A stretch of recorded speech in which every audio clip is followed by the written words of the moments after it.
Audio Jungle.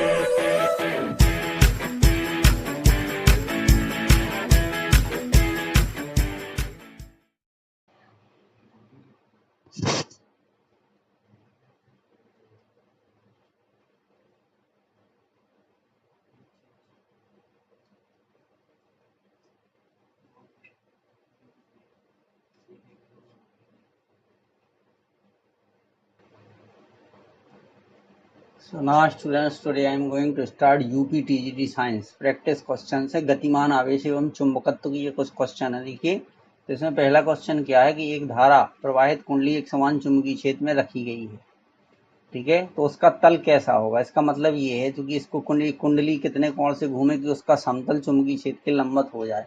तो यहाँ कोण थोड़ी ना दिया है, तो इसका मतलब यही है कि अगर किसी धारा प्रवाहित कुंडली को एक समान चुंबकीय क्षेत्र में रखते हैं तो उसका तल कैसा हो जाता है, तो वो चुंबकीय क्षेत्र के लंबवत हो जाएगा। दूसरा है टेस्ला मात्रक है।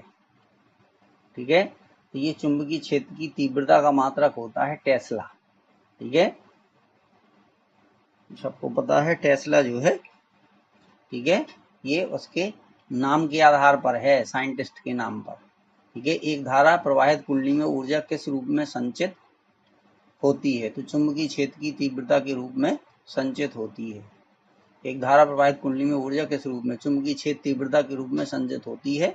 ठीक है, क्योंकि यहाँ पे चैप्टर हम वही पढ़ रहे हैं। कह रहे एक चालक लूप को यदि चुंबकीय क्षेत्र में चलाया जाए तो उसमें उत्पन्न होने वाले आवेश का कारण है। तो देखिए, एक चालक लूप को यदि चुंबकीय क्षेत्र में चलाते हैं तो उत्पन्न होने वाले आवेश का कारण होता है चुंबकीय फ्लक्स में कुल परिवर्तन। ठीक है, चुंबकीय फ्लक्स में कुल परिवर्तन। तो देखिए, चुंबकीय फ्लक्स में कुल परिवर्तन E बराबर d phi upon d t होता है। ठीक है, क्योंकि यहाँ पे बात किसके लिए पूछ रहा, आवेश के लिए पूछ रहा है, विद्युत वाहक बल नहीं पूछ रहा है। तो अगर विद्युत वाहक बल पूछता तो वो चुंबकीय फ्लक्स में परिवर्तन की दर के बराबर होता। ठीक है, अगर विद्युत वाहक बल पूछता तो I बराबर E अपॉन आर, E बराबर आई आर, तो I बराबर 1 upon R d q upon d t. ठीक है, ये हो गया I बराबर E अपॉन आर। तो E क्या है, d q upon d t, 1 upon R हो गया। ठीक है, अच्छा, तो Q बराबर I इंटू डी टी होगा। ठीक है, I इंटू डी टी। अब यहाँ से I की वैल्यू उठा के रख दी तो 1 upon R d phi upon d t into d t, d t से डी टी कैंसिल हो गया। तो डी फाई आएगा, लिमिट क्या होगी फाई 1 से फाई 2, तो 1 upon R phi 2 minus phi 1 आ गया। तो इसलिए क्या है, चुंबकीय फ्लक्स में कुल परिवर्तन के बराबर होगा। कह रहे एक लंबे धारा प्रवाहित तार की वजह से किसी बिंदु P पर जो तार से 4 सेंटीमीटर दूर है, चुंबकीय क्षेत्र की तीव्रता इतने टेस्ला है, तो 12 सेंटीमीटर दूर स्थित बिंदु पर चुंबकीय क्षेत्र की तीव्रता ज्ञात करो। तो देखिए, ये R1 हो गई, ये B1 हो गया, इतने टेस्ला। ठीक है, ये R2 है, ये B2 है। तो B2 फाइंड करना, तो फॉर्मूला क्या हो गया, B प्रोपोर्शनल 1 अपॉन R होता है। ठीक है, यानी B बराबर ये होता है म्यू जीरो। ठीक है, mu zero I upon 2R इसके होता है। ठीक है, तो यहाँ पे केवल हमें R दिया गया है। ठीक है, म्यू जीरो अपॉन 4 पाई 2I अपॉन R देता है। ठीक है, तो ये हो जाएगा,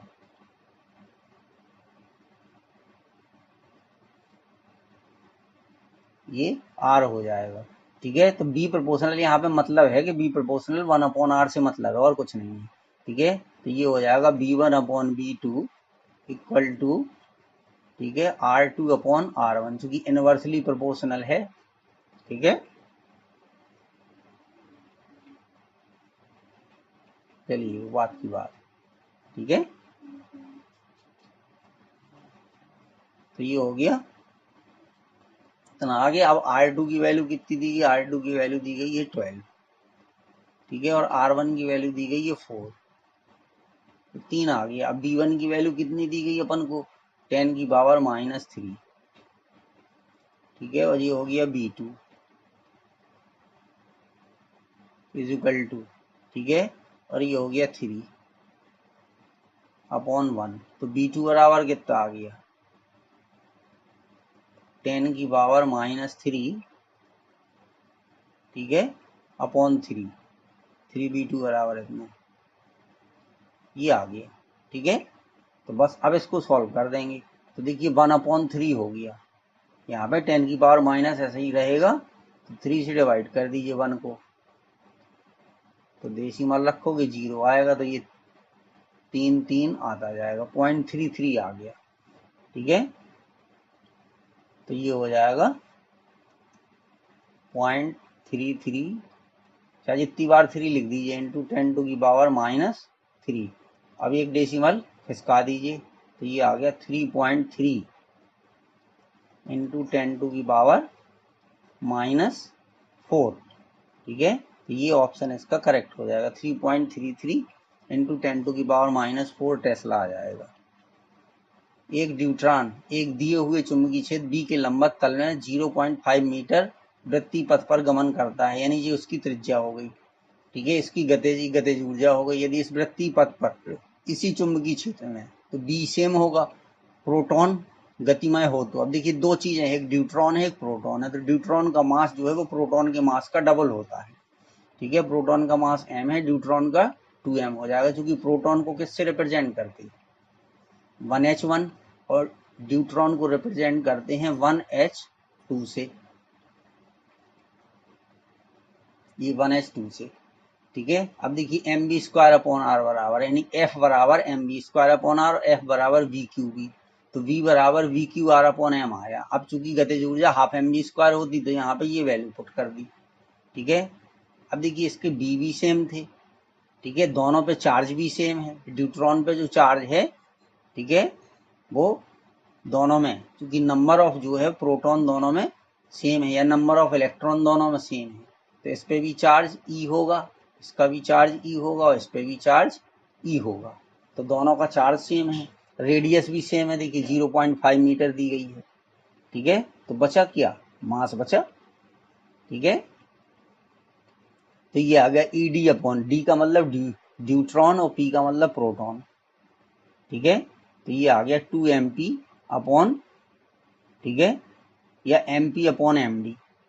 अब मास ऑफ प्रोटॉन कितना है, m है, और मास ऑफ ड्यूट्रॉन कितना है, 2m है। ठीक है, तो ये आ गया 1/2।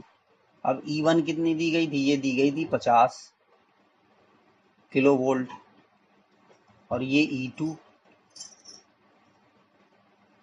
बराबर 1/2। ठीक है, तो E2 बराबर कितना है,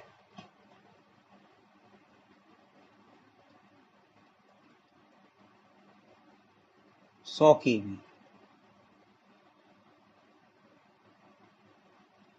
100 किलोवोल्ट आ गया, तो ये इसका आंसर हो जाएगा 100 किलोवोल्ट। ठीक है, kilo electron volt, sorry, kilo electron volt, के ईवी दिया है इसमें।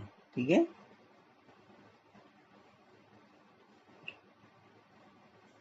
अब ये कह रहा है एक समान चुंबकीय क्षेत्र इलेक्ट्रॉन की गति की लंबवत दिशा में लगाया जाता है, इसके कारण यह इलेक्ट्रॉन 2 सेंटीमीटर वाले वृत्तीय पथ पर घूमता है। यदि इलेक्ट्रॉन का वेग दोगुना कर दिया जाए तो पथ की त्रिज्या क्या होगी। ठीक है, तो देखिए एक समान चुंबकीय क्षेत्र, तो B1 बराबर B2, ये दोनों सेम है। एक इलेक्ट्रॉन 2 सेंटीमीटर त्रिज्या वाले पथ पर घूमता है, तो देखिए R भी दोनों की सेम है, नहीं R जो है R1 2, दूसरी R निकालना है। ठीक है, R1 बराबर कितनी थी, 2 सेंटीमीटर, R2 बराबर हमें फाइंड करना है यदि इलेक्ट्रॉन का वेग दोगुना कर दिया जाए। ठीक है, तो B1 बराबर B हो गया, और B2 बराबर 2B हो गया।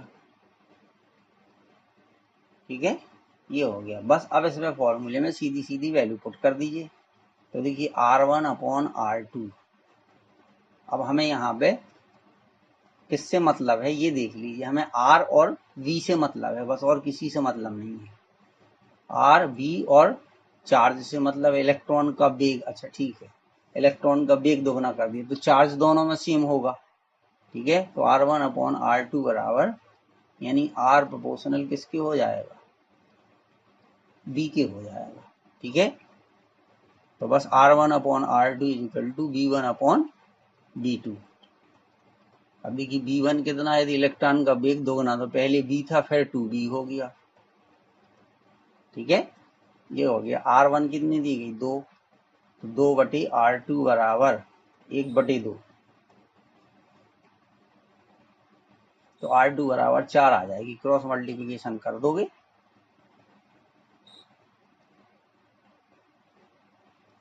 तो 4 सेंटीमीटर आ जाएगा। ठीक है, ये है B बराबर, देखिए जो पीछे लगा था μ0I/2πr, यानी μ0/2π × I/r। अब देखिए कह रहा है एक सीधे तार में I धारा I प्रभावित होती है, तो उसमें दूरी r पर चुंबकीय क्षेत्र की तीव्रता इतनी है, 2r दूरी पर चुंबकीय क्षेत्र की तीव्रता होगी। तो इसी तरीके से करना, देखिए μ0/2π दोनों कांस्टेंट है।